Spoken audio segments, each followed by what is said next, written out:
My name is Grace Corkran, and today I'm going to be going over my research for History 298.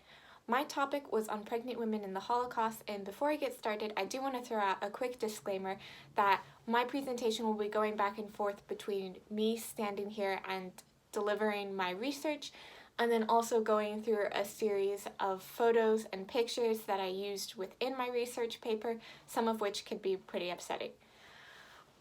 So to begin with, I want to go over what my research question was. In this case, I was trying to find the determining factors that led to some pregnant women surviving the camps to do work and others being immediately killed or killed upon their pregnancies being discovered. So that was the kind of question I was grappling with, is really like, what are these determining factors? And the answer that I came up with throughout my research was that it was twofold. It depended on the type of concentration camp and it depended on the physical condition of the mother. Just to give a very quick survey of the information, when it comes to the sort of dynamic of the concentration camp system, there are basically three tiers as far as camps go. People who are used as for slave labor, and then people who are exterminated. So within that, you have work camps, extermination camps, and then a transition camp in the middle, or sometimes a transition camp between a ghetto and a work camp. A lot of these camps are part of a satellite system, so you can have places like Auschwitz-Birkenau that is both an extermination camp and has a work camp component, along with 40 other sub-camps. Dachau is another one that has a bunch of branches coming out of it. And then there are camps that are these kind of in-between as they're shifting people out of the ghetto into this concentration camp system. So kind of operating in this is the idea that you want to try to make as most use of the people coming through the system as you can to exploit whatever labor you can get out of them, because slave labor becomes a very important force and really component of this wartime industry in Nazi Germany. So what happens is that people who can't work are not really seen as having a lot of use in this system, and so are herded more quickly towards extermination camps and gas chambers. So here is part of the selection that I was talking about, where you can see on your screen that there is a woman carrying a baby, and they are both being sent in the direction of the gas chambers and then crematoriums, because they are connected in a sense where the mother's life is really tied to the life of her child, and because her child is unable to work, the mother is also sent to the gas chamber to be killed. And this is important when considering how extermination camps function, but also we have to consider how work camps wind up being part of the system. Work camps are tied to extermination camps, and so when workers are unable to work there, they are then sent to extermination camps, or sometimes go directly from ghettos into extermination camps. But occasionally you do have it that women are pregnant when entering work camps and not found out, or become pregnant within the work camps, which is a different story. What happens is you have three options.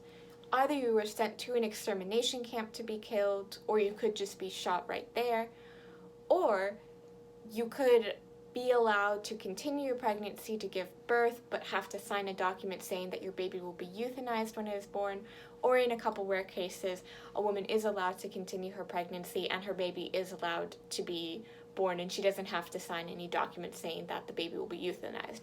Now, I want to bring up two examples here. One is of a woman named Anke.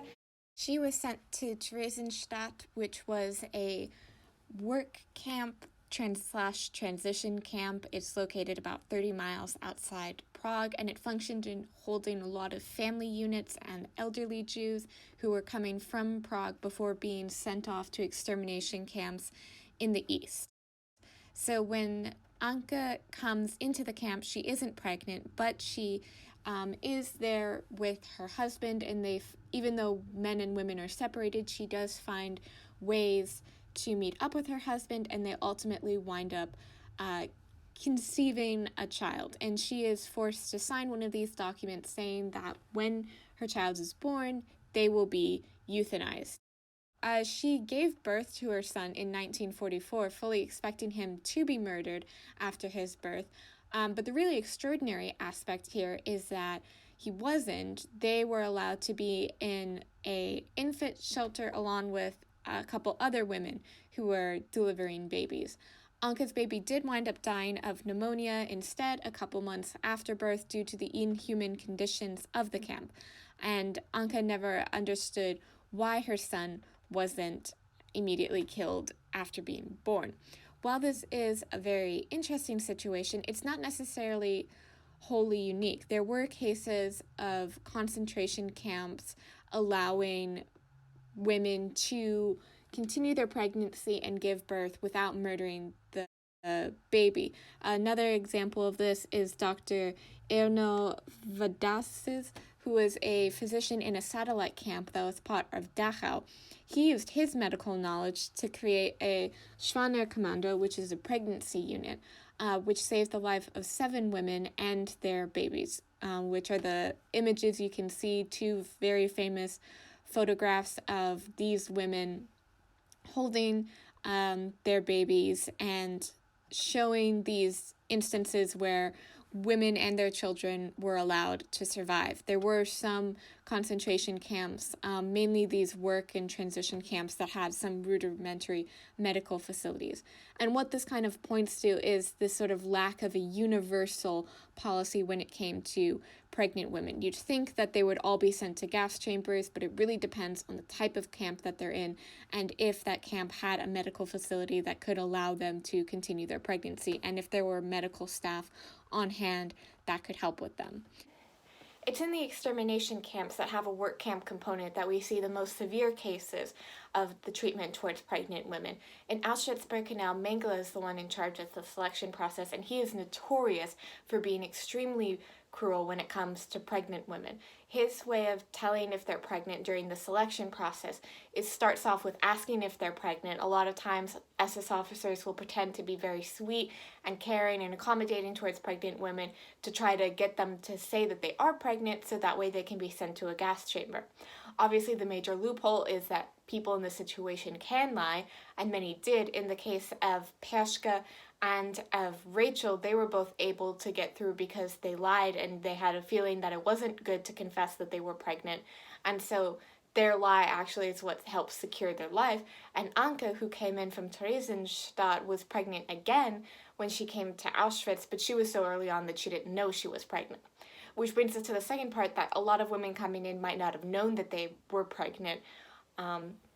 So Mengele would, if he suspected someone of lying or that they secretly were pregnant, he would grab onto their breasts and squeeze to see if any milk came out. Now, obviously, the problem with this is that these women's bodies have been through a lot, and so they might not be at the point where they are lactating, and also it could be so early on in their pregnancies that that's not a process that has begun yet. So it's really not any means a foolproof way of screening pregnant women, but he certainly thought it is. Now, when women are in the camp in Auschwitz and either were pregnant when they came in or become pregnant in the camp, then you also have the trying to hide the pregnancy within it. And actually, because of the conditions that the Nazis create, physically these women are in a position where they can hide their pregnancies. Starved bodies often experience a bloating in the stomach area, and so they kind of blend in. Also, their bodies have become so malnourished that it's usually a very small baby, and so their pregnancies can kind of hide a little bit more, and they're often in baggier clothes. So it's ironic that the conditions that the Nazis create make it so that it's even harder to tell if these women are pregnant.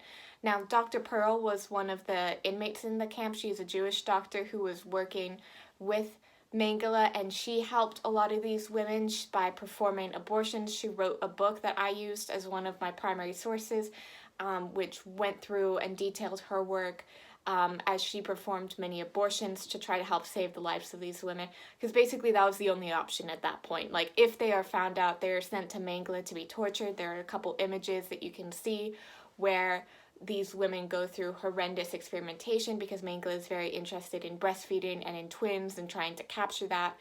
And so there are basically no way of getting around having a baby and trying to make sure that the mother is protected. This meant that if there were any babies born in Auschwitz, that they were murdered by the Nazis, oftentimes drowned in a bucket in front of the mother, or Dr. Pearl or the mother were forced to kill the baby in order to fight for their own survival. Throughout my research, I used a series of secondary sources describing camp life, the treatment of prisoners, and topics relating to pregnancy, though not many sources dealt in depth about pregnancy. I also used a series of primary sources that dealt with personal testimonies from survivors, images such as photographs and pictures that we saw, and reports coming directly from Auschwitz. The reason why we should care about this research is because it shows that not every pregnant woman was killed. That isn't to minimize the number of women who were killed and with their children. It is simply to show that there were different options that occurred in the camps because of intrinsic flaws within the Nazi selection process. Flaws that they wouldn't want people to observe because they thought of their selection process as something that was efficient and scientific that didn't have room for flaws. But as we have seen, that isn't the whole story. Thank you for listening. Sorry this was such a sad topic.